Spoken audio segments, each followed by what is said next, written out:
Hello po, Tita Darlene. Hello po, Tita Darlene. Thank you so much po. Hello, it's me, Darlene Vlog.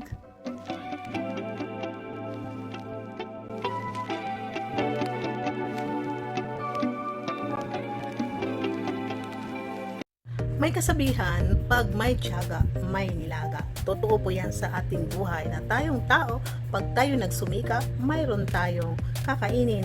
Pag mayroon tayong itinanim, mayroon tayong aanihin. Ito si Carla, di ba po? Nagsumikap siya sa kanyang kabataan, nagbenta ng puto, nagluluto ng puto na madaling araw, binibenta sa kapitbahay, kung saan man dinadala, para baon niya at baon ng kanyang mga kapatid. At sa kanyang paglalako ng puto, nakita siya ni Kalinga Prab at na-scout, na-vlog, sumikat at nagkaroon ng maraming savings at ngayon mayroon na siyang business habang siya ay nag-aaral ng nursing dito sa DAET. So thank you so much dito sa Team Week na hanggang ngayon ay nagpapaaral kay Carla. Siyempre kay Kalinga Prab na tinutulungan, sinusuportahan pa rin siya ni Kalinga Prab para sa kanyang allowance at kung ano pang bigay ng mga sponsor dahil kay Kalinga Prab. Nang makilala siya ni Kalinga Prab, ma-scout, nakilala siya ng mga sponsors at yun nga, really appreciated itong effort ni Kalinga Prab sa pag-vlog kay Carla Tapular.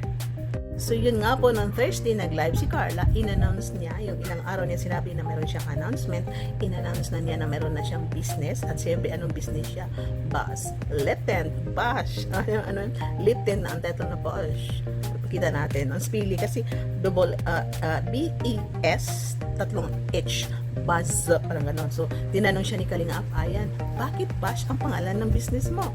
So, ito ang sabi niya, dahil daw sa basher, naging motivation niya ang basher, naging lakas niya ang basher na hindi para bumagsak, kundi magkaroon ng ma-encourage siya na lumago, na-encourage niya tumayo at magkaroon ng business. So, ito po ang naisip ni Carla ng business. Pakinggan po ninyo ang sagot niya kay Kalinga Ayan. Gusto ko lang malaman bro, bakit Bash? Bakit Bash yung pinangalan mo sa product na ito? Kasi po, yun nga, basher ang naging motivation ko dito sa business. Thank you sa mga basher guys. Salamat. Mas pinalakas niyo si Carla. Pinatasag niyo Binigyan niyo na ng lakas para lumaban sa buhay. Oo, bro. You're a fighter. Batang may laban. So, nakita nyo na, napanood ninyo. So, pag may basher, ignore the basher. Gawin ng basher na ating ilaw, na magiging ilaw na tayo ay makakita sa paligid na hindi madilim. Huwag natin gawin ang basher na dumilim ang ating buhay, na para tayo magtago, para tayo umiyak, para tayo ay magluklok sa sulok, kundi tayo ay tumayo, nasabi natin sa sarili natin, kaya natin ito. So, ngayon, mayroong business si Carla na lip tent. Inumpisahan na po siya niya. At yung 100 pieces niya, namay na po ng lahat na viewers. Namay na lahat na viewers. Abangan po natin ang mga susunod na live sili ni Carla dito sa kanyang lipstick o lip tint o dito sa kanyang page. Ipopost pa niya, mag-order kayo doon, i-subscribe po ninyo. Ito po ang kanyang page, tingnan po ninyo. So ayan, at siyempre kung mayroong product next time sa TikTok, mag-affiliate tayo, order po tayo sa Shopee kung meron man one day, at siyempre sa TikTok. So abangan po ninyo yun, no? Diba po mga kalingap, nakakatuwa. Maraming natuwa sa vlog na yun, live na yun. Siyempre nagpakilig rin ang Jomcar. So panoorin po natin paano nagpakilig ang Jomcar. Miniga pa ni Carla ang kanyang Agom, na dati sabi nila isa siyang Barbie, at siyempre ngayon bibidal na ni Carla si Agom. She put blush on sa cheek ni Jomar. O diba, nakakata. So panoorin po natin. Ay, kaso pulang-pulang tayo. Kanina. Baka yan lang. Pag ako hindi pa talaga. Dahil pa nga na ipantay. Ito guys. Oo, tugat na guys. Birthday pa bro. Tapos. Thank you to. Bakit dumugo na yung ano mo at ano? Uy! So daw po mga Di ba po kalingap. pwede siya shoot? Ano naman? Pwede siya sa kids. Yes. So dito na naman tayo sa vlog ni Kuya Val Santos Matubang na binisitahan nila ni Mr. J, kasi sila Kuya Val is nasa Mindanao. Ito binisitahan si Nanay Sinjad at si tatay ni Carla para bisitahan at tinanong. Grabe ang pasasalamat ng magulang ni Carla. Dito si Carla is nakapasok sa top most beautiful content creator dito sa social media. Siyempre ito si Carla ay nakakapasok din sa top yung gift most chat dito sa Kalingap. O di ba? Marami natatanggap si Carla na gift galing sa mga sponsor, nagpapalipad. So siyempre matutuwa ang magulang ni Carla. Kahit nga tayo na supporters lang tayo, nagmamahal natin sa Jumcar, tuwang-tuwa tayo sa mga blessings na natatanggap ni Carla. Siyempre mas lalong natutuwa ang magulang.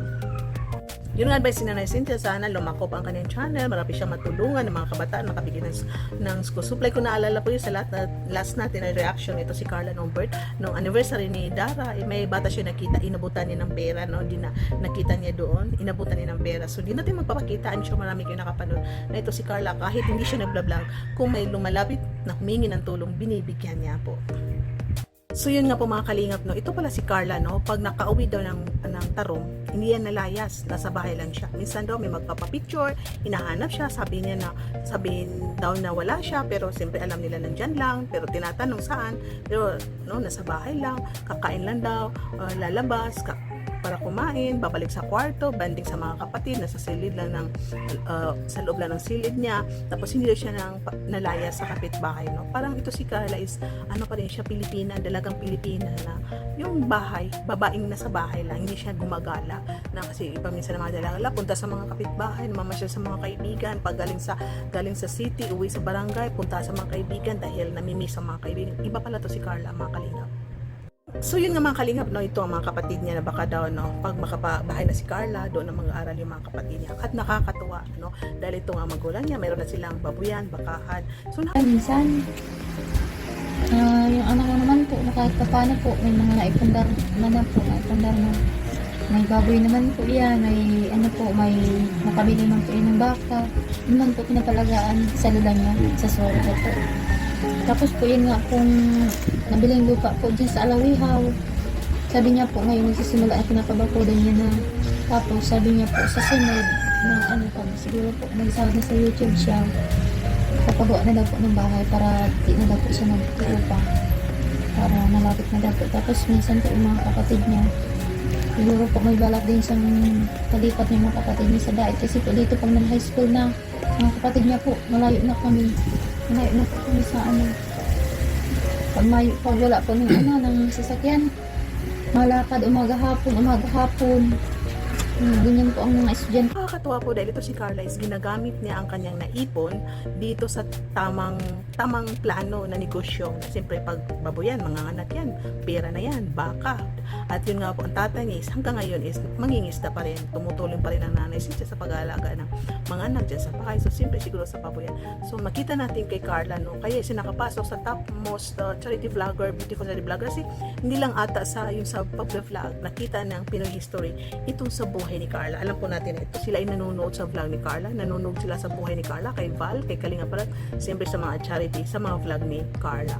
So ito si Carla is sana maging inspiration sa lahat ng mga kabataan, kagaya kaedad ni Carla, na pag may naipon tayo, hindi tayo puro gala, hindi tayo maging hindi tayo realistic, kundi yung ano ba, yung buhay na sa panahon ngayon is talagang kailangan natin magtipid, mag-ipon para sa future na magkaroon tayo ng sariling business, magkaroon tayo ng yung negosyo para sa family, para sa atin pag tayo ay yung matured na, pag tayo ay magkaroon ng family at meron tayong naipunda sa atin.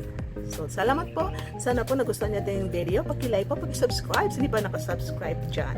Paki-click ang notification. Shoutout kay Kuya Val, ating na vlogs Kalinga Prab at sa lahat ng sumusuporta dito sa Kalinga Jumcar community. Bye! See you in my next reaction video. God bless and keep smiling everyone.